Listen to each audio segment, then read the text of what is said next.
Shaming people is not an effective form of teaching. The shaming you didn't stop you from being a hoe. I'm sorry, that was too far.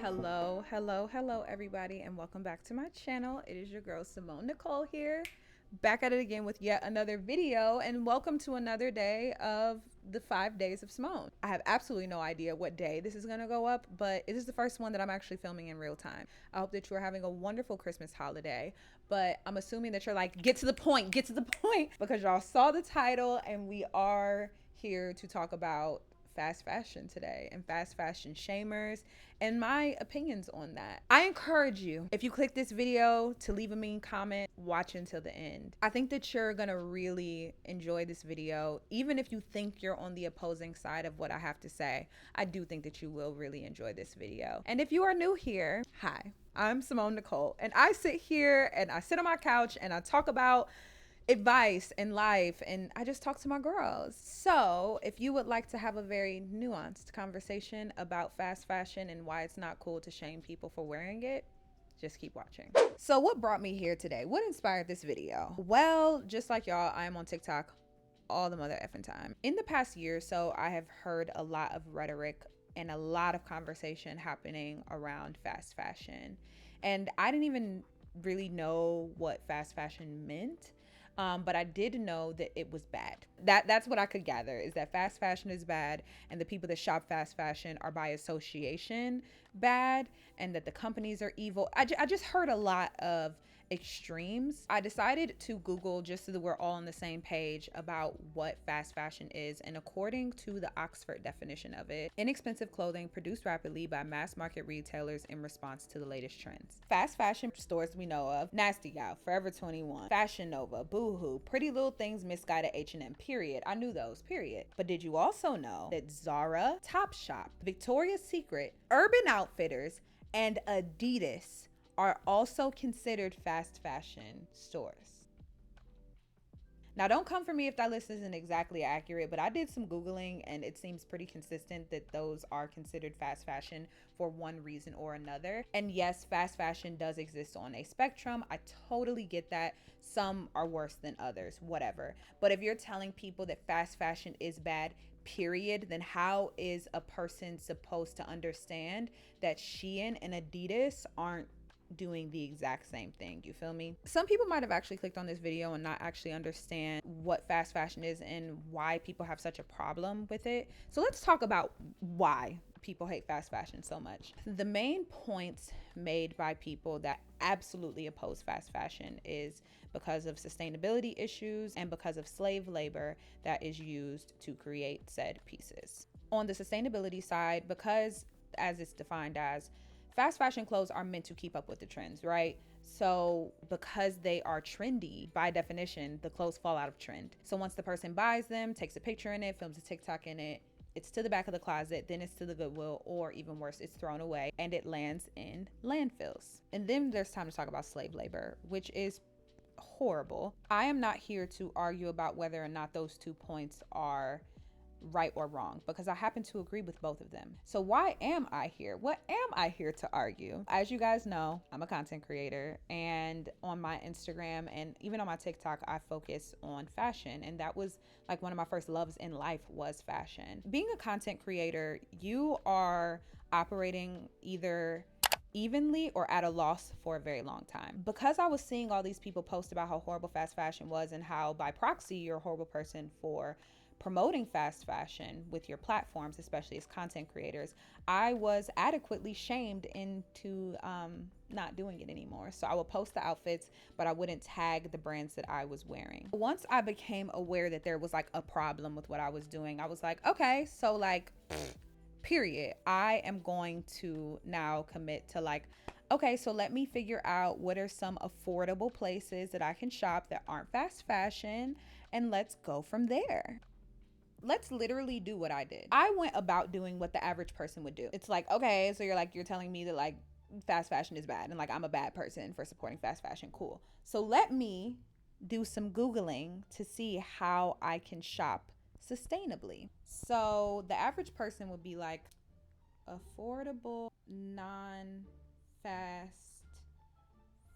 fashion brand. So this is an article made by The Good Trade. It is the second thing that popped up on Google. Very accessible, very easy to get to, and arguably, like, okay, so the most people are going to interact with a post like this. Cool. So they must have really good resources.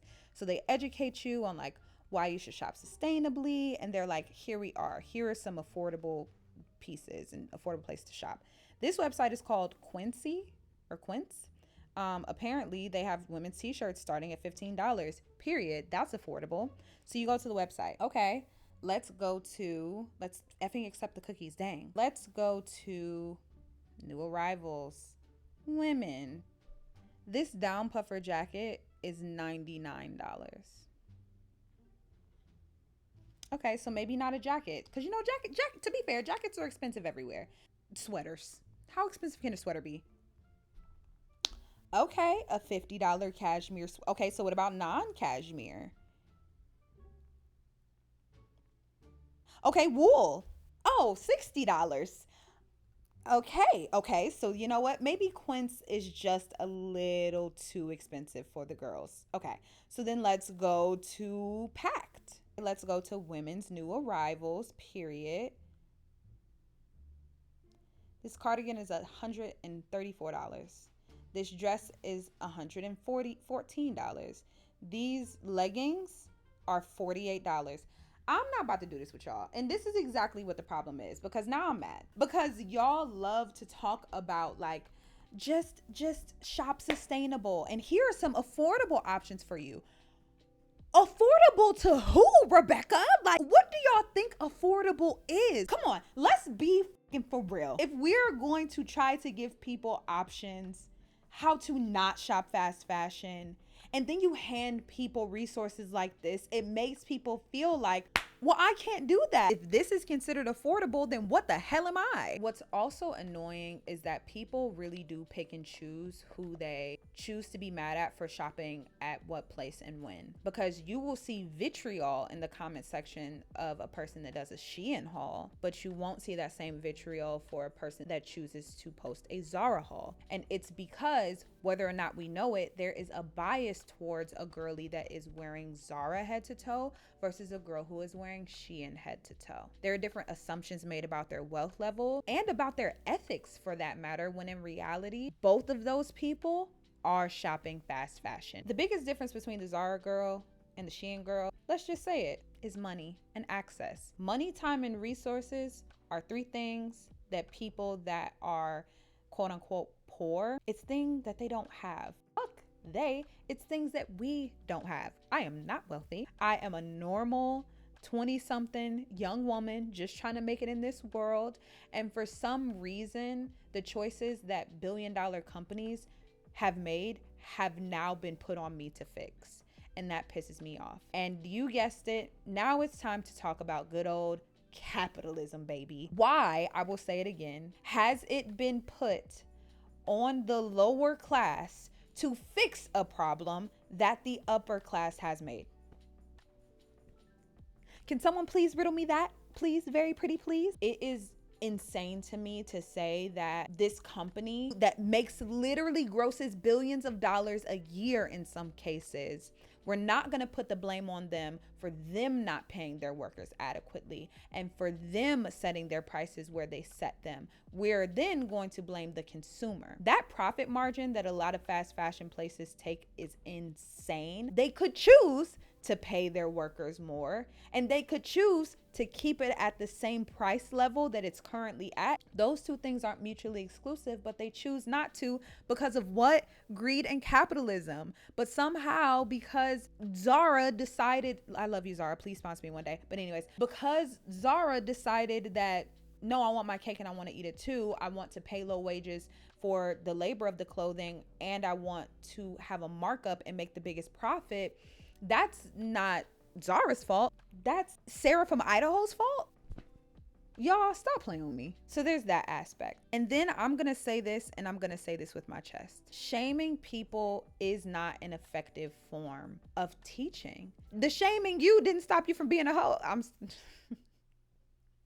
sorry, that was too far. Shaming may work temporarily, but it's just a band-aid over a much bigger problem. Instead of shaming people, because they choose to do the things they choose to do. How about we teach people? How about we educate people and give people resources? When you make people or make situations exist on such a binary, it makes people think that they have to choose one or the other. Am I going to be a perfect little angel that loves the planet and shops sustainably?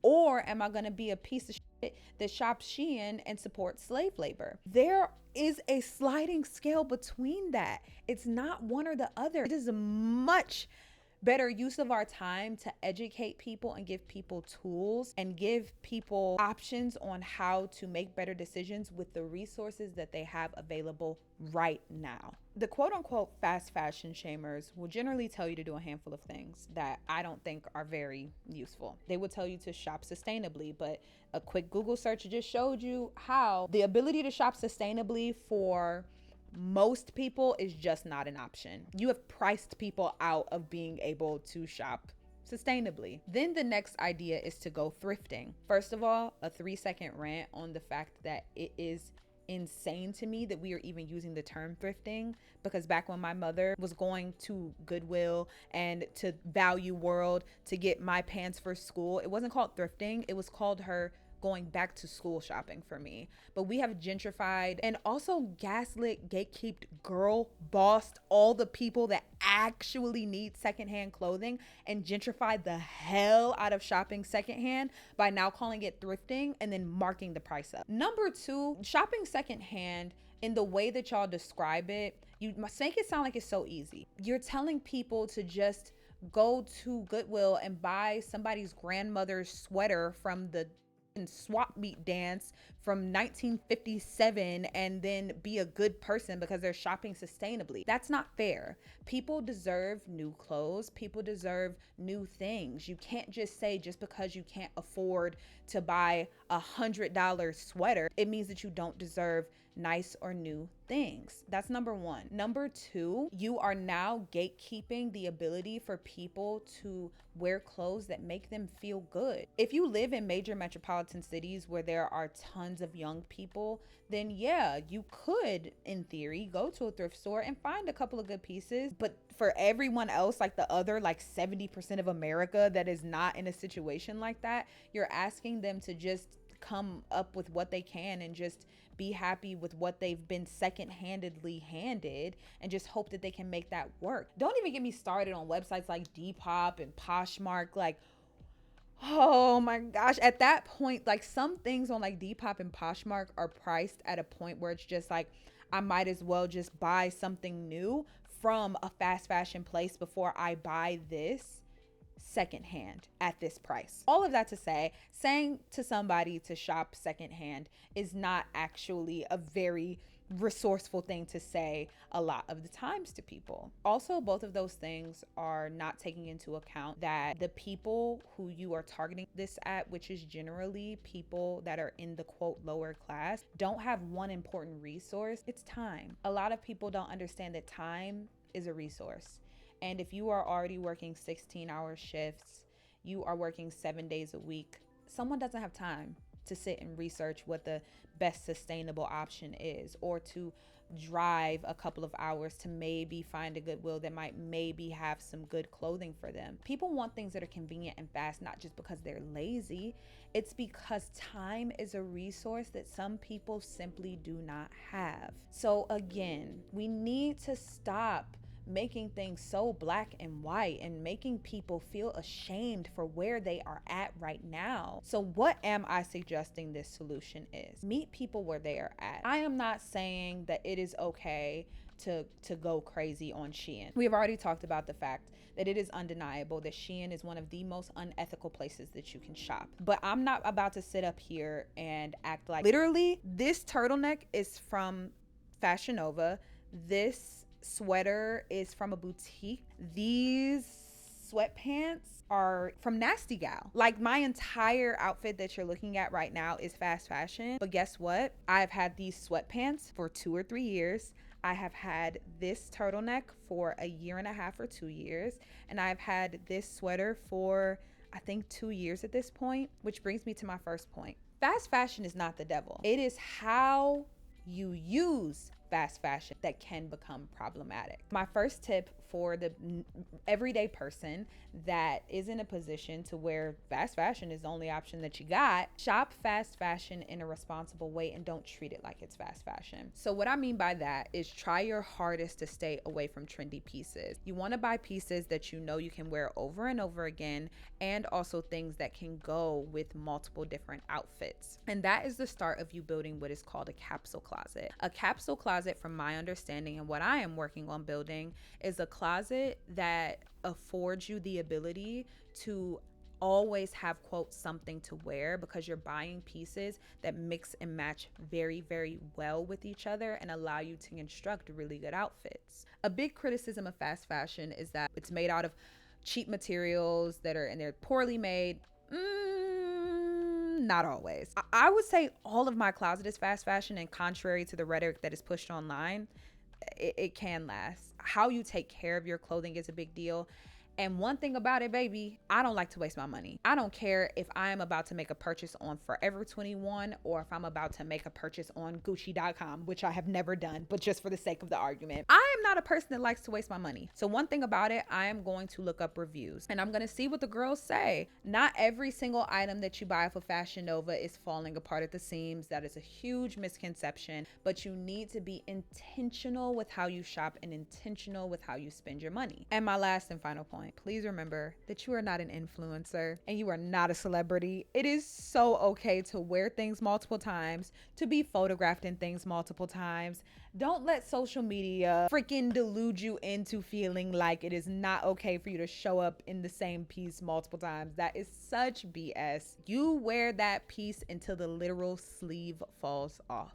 Thank you guys so much for making it to the end of this video. If you were a person that clicked on this video and you was ready to tussle with me, that you were able to hear me and some of the points that I'm making. As much as I'm here to make people feel better about shopping fast fashion, because that is in reality what a lot of people just need to do, I also don't want to shame the shamers either. I hope that you're walking away from this video with tools and the ability to have a more nuanced conversation. I hope that if you spent any amount of time on my channel, that you see that I am so passionate about letting people know that no matter what your circumstance is, you should not feel bad for the decisions that you have had to make, for the way that you are, for the position that you're in. It's just about what you can do while you're in it. That is going to be all for today's video. I really hope that you guys enjoyed it. I've been going back and forth. I'm like, are they going to hate this? Is this even going to do well? Is anybody going to listen? And that is going to be all for today's video. Remember to keep positivity in your life, because positivity breeds positivity, and we have absolutely no time for negativity in like the 3 days that we have left in 2022. Thank you guys so much for being here with me today, and I will see you literally tomorrow in my next upload. Mwah. Bye guys.